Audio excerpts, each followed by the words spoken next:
Jaya Radha Madhava Punya Bihari.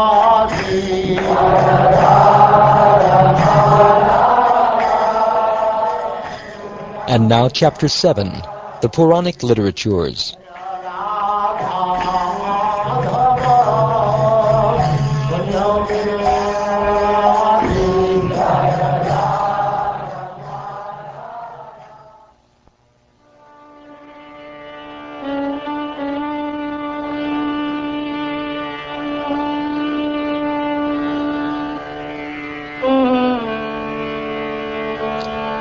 Sutta Goswami said, Sumantu Rishi, the authority on the Atharva Veda, taught his Samhita to his disciple Kabanda, who in turn spoke it to Patya and Vedadarsha. Shuklayani, Brahmabali, Modosha, and Pipalayani were disciples of Vedadarsha. Hear from me also the names of the disciples of Patya. My dear Brahman, they are Kumuda, Shunaka, and Jajali, all of whom knew the Atharva Veda very well. Babru and Saindavayana, disciples of Shunaka, studied the two divisions of their spiritual master's compilation of the Atharva Veda. Saindavayana's disciple, Savarna, and disciples of other great sages also studied this edition of the Atharva Veda. Nakshatra Kalpa, Shantikalpa, Kashyapa, Angiras, and others were also among the acharyas of the Atharva Veda. Now, O sage, listen as I name the authorities on Puranic literature. Trayarni, Kashyapa, Savarni, Akritavrana, Vaishampayana, and Harita are the 6 masters of the Puranas. Each of them studied one of the 6 anthologies of the Puranas from my father, Romaharshana, who was a disciple of Srila Vyasadeva. I became the disciple of these 6 authorities and thoroughly learned all their presentations of Puranic wisdom. Romaharshana, a disciple of Vedavyas, divided the Puranas into 4 basic compilations. The sage Kashyapa and I, along with Savarni and Akritavrana, a disciple of Ram, learned these 4 divisions. O Shonaka, please hear with attention the characteristics of a Purana, which have been defined by the most eminent learned Brahmins in accordance with Vedic literature. O Brahman, authorities on the matter understand a Purana to contain 10 characteristic topics: the creation of this universe, the subsequent creation of worlds and beings, the maintenance of all living beings, their sustenance, the rule of various manus, the dynasties of great kings, the activities of such kings, annihilation, motivation, and the supreme shelter. Other scholars state that the great Puranas deal with these 10 topics, while lesser Puranas may deal with 5.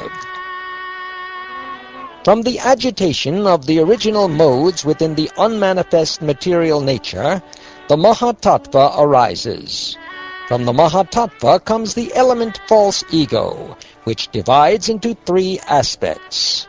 This threefold false ego further manifests as the subtle forms of perception, as the senses, and as the gross sense objects. The generation of all these is called creation. The secondary creation, which exists by the mercy of the Lord, is the manifest amalgamation of the desires of the living entities. Just as a seed produces additional seeds, activities that promote material desires in the performer produce moving and non-moving life forms. Vritti means the process of sustenance by which the moving beings live upon the non-moving. For a human, vritti specifically means acting for one's livelihood in a manner suited to his personal nature. Such action may be carried out either in pursuit of selfish desire or in accordance with the law of God. In each age, the infallible Lord appears in this world among the animals, human beings, sages, and demigods. By his activities in these incarnations, he protects the universe and kills the enemies of Vedic culture. In each reign of Manu, 6 types of personalities appear as manifestations of Lord Hari.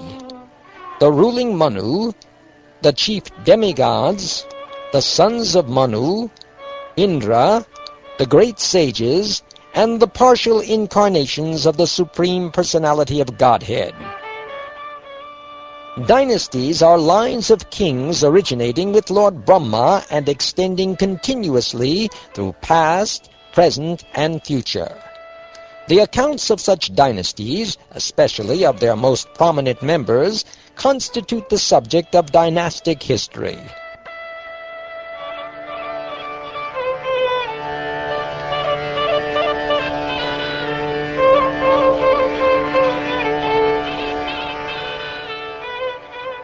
There are 4 types of cosmic annihilation: occasional, elemental, continuous, and ultimate, all of which are affected by the inherent potency of the Supreme Lord.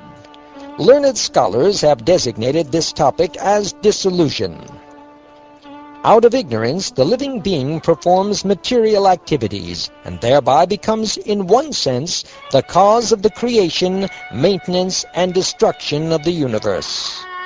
Some authorities call the living being the personality underlying the material creation, while others say he is the unmanifest self. The Supreme Absolute Truth is present throughout all the stages of awareness, waking consciousness, sleep, and deep sleep, throughout all the phenomena manifested by the illusory energy, and within the functions of all living entities. And he also exists separate from all these. Thus situated in his own transcendence, he is the ultimate and unique shelter. Although a material object may assume various forms and names, its essential ingredient is always present as the basis of its existence. Similarly, both conjointly and separately, the Supreme Absolute Truth is always present with the created material body throughout its phases of existence, beginning with conception and ending with death.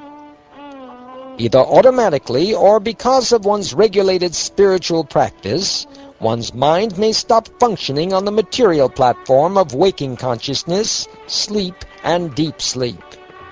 Then one understands the Supreme Soul and withdraws from material endeavor. Sages expert in ancient histories have declared that the Puranas, according to their various characteristics, can be divided into 18 major Puranas and 18 secondary Puranas.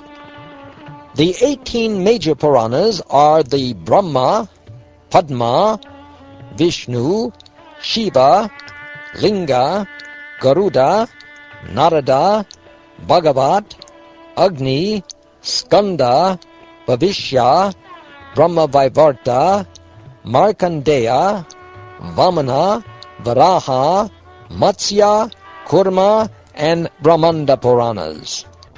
I have thoroughly described to you, O Brahmin, the expansion of the branches of the Vedas by the great sage Vyasadeva, his disciples, and the disciples of his disciples. One who listens to this narration will increase in spiritual strength.